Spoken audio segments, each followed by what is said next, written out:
Bendiciones con todos. Tema 56, las verdades de la palabra de Dios. Hoy toca a los hijos de Dios, hombres o ángeles, primera parte.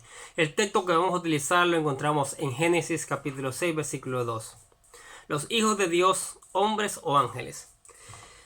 La humanidad hoy en día está regresando a comportarse como en los tiempos de Noé y de Lot.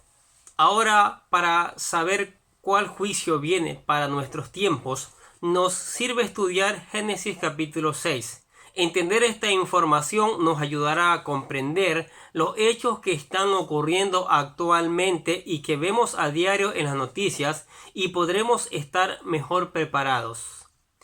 En este tema veremos las tres diferentes interpretaciones principales acerca de uno de los versículos más controversiales de toda la Biblia, Génesis capítulo 6, versículo 2. Confiemos en que al terminar el escuchar estos temas, usted cuente con la información necesaria para determinar si las escrituras nos están hablando de simples hombres o si más bien se trata de ángeles. Versículo 2. Los hijos de Dios vieron que las hijas de los hombres eran hermosas y tomaron para sí mujeres entre todas las que les gustaban. A través de la historia han surgido una gran controversia sobre la identidad de los hijos de Dios y de las hijas de los hombres, descritos en las escrituras. Ahora veremos las tres interpretaciones principales que se han considerado como la unión de. Primero, los reyes principales o tiranos como las hijas de órdenes inferiores. Miren lo que dice Génesis capítulo 34, versículo 3. Cuando vio Siquem, hijo de Hamor, Heveo, príncipe de la tierra, se la llevó y se acostó con ella y la violó. Pero él se enamoró de Dina, hija de Jacob, y amó a la joven y le habló tiernamente. Las escrituras en ningún momento nos dan información innecesaria. Cada palabra contenida está localizada de forma precisa. Bajo este esquema, la suposición de que hombres ricos como reyes, príncipes o tiranos busquen casarse con mujeres hermosas porque le gustaron no tiene nada de raro, no es nada fuera de lo ordinario. Esto sucede todos los días en todo el mundo.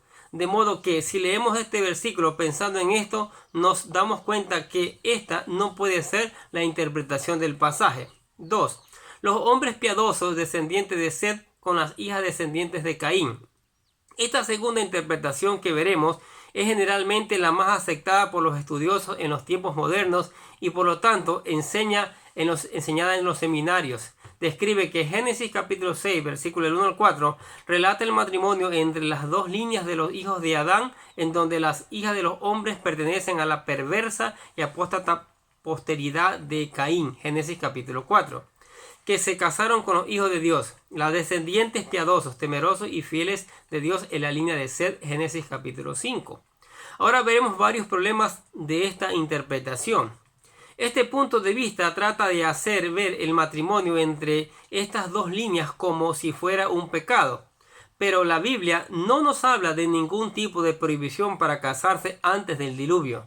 La idea de que las personas incrédulas debían permanecer separadas de los creyentes en el Señor se empieza a aplicar hasta los tiempos de Isaac, hijo de Abraham, quien pertenecía a la línea mesiánica, y después lo vemos como parte de la ley de Dios que Moisés escribió. Mire lo que dice Génesis capítulo 24, versículos 2 y 3. Entonces Abraham dijo a un siervo suyo: te haré jurar por el Señor Dios de los cielos y Dios de la tierra, que no tomarás para mi hijo Isaac una mujer de las hijas de los cananeos entre las cuales habito.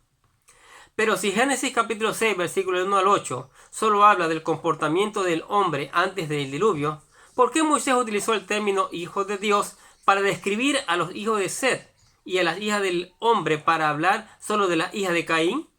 No hubiera sido apegado a los hechos al haberlos llamados por su nombre. Además, la frase hijo de Dios nunca se usa para referirse a los creyentes en el Antiguo Testamento. El juicio del diluvio no podía ser ejecutado hasta que todos los hombres justos estuvieran a salvo. De la misma manera que ocurrió en el pasaje de Sodoma y Gomorra, en donde los ángeles no podían ejecutar el juicio de Dios hasta que Lot y su familia estuviera fuera del peligro. Génesis capítulo 19, versículo 22. Dice 2 de Pedro capítulo 2, versículos 5 y 8. Escuche.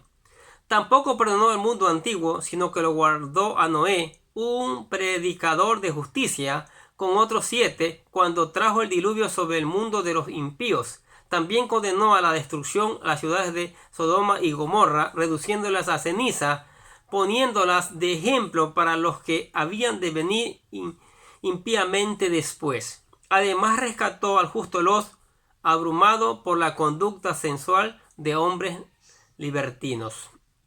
Además, la frase hija de los hombres viene del hebreo Benot a Adán, que significa las hijas de Adán, que es la forma de designar a las mujeres de la Biblia y abarca a todas las mujeres, no solo a las hijas de Caín. Por lo que podemos concluir que Set no era Dios y Caín no era Adán. Entonces el contraste hecho en este versículo requiere otra interpretación. Otro punto a evaluar en las hijas de los hombres eran hermosas es la palabra hermosa, que viene del hebreo tot, que significa principalmente buena, justa y adicionalmente hermosa. Es la misma palabra que utiliza Dios cuando vio que su creación era buena en Génesis capítulo 1 versículo 31. Pero para esta interpretación se aplica un significado opuesto para las hijas de Caín. En lugar de ser buenas y hermosas, se les califica como mujeres malas e incrédulas que corrompen la supuesta bondad de los hombres descendientes de Set. Por lo que este contraste no es lo que reflejan las escrituras, ya que tanto los hombres como mujeres se alejaron del Todopoderoso. Génesis capítulo 6 versículos 11 y 12. Pero la tierra se había corrompido delante de Dios y estaba la tierra llena de violencia. Dios miró a la tierra y vio que estaba corrompida, porque toda carne había corrompido su camino de la tierra. Por último, si esta interpretación fuera la correcta, ¿por qué la unión entre hombres piadosos y mujeres impías produjo gigantes? Los matrimonios mixtos entre personas con principios, religiones y prácticas opuestas eran necesariamente fuentes de una gran corrupción. Las mujeres no religiosas podrían ejercer como madres una poderosa influencia negativa en los hijos con una muy baja probabilidad para ser los hombres de renombre, siendo más probable que los hundieran en una depravación fatal, tal como nos dicen las escrituras. Tampoco estos matrimonios de un creyente con una incrédula tendrán como descendencia gigantes, superhumanos o monstruos, llamados en hebreo Nefilim en la Biblia. Mire, ¿cuál es la realidad de esto? ¿Sí? Vamos a ir descubriendo también en el siguiente tema quién realmente son los gigantes. ¿Sí? Pero mire, ¿a dónde llegó el ser humano? ¿A dónde llegó la tierra por corromperse? Por no obedecer la palabra de Dios, hacer una mezcla terrible, ¿sí? Consecuencias terribles. Dios decidió desaparecer de la faz de la tierra a la raza humana, solo dejar a Noé y su familia. Hermanos, amigos, familiares, hay que buscar al Señor. Es la mejor alternativa para una vida abundante en la tierra y mañana la vida eterna en los cielos. Amén. Oremos. Padre, te damos gracias por tu palabra, Señor. Pedimos que tu Espíritu Santo la haga germinar en cada uno de nosotros, Señor. Bendice esta palabra, Señor, y bendícenos, ayúdanos, socórrenos en tiempos de esta pandemia, tiempos difíciles que estamos viviendo toda la humanidad, Señor. Que estos tiempos difíciles sean tiempos para buscarte a ti. Oramos en el nombre del Señor Jesucristo. Que tengan un excelente día. Bendiciones.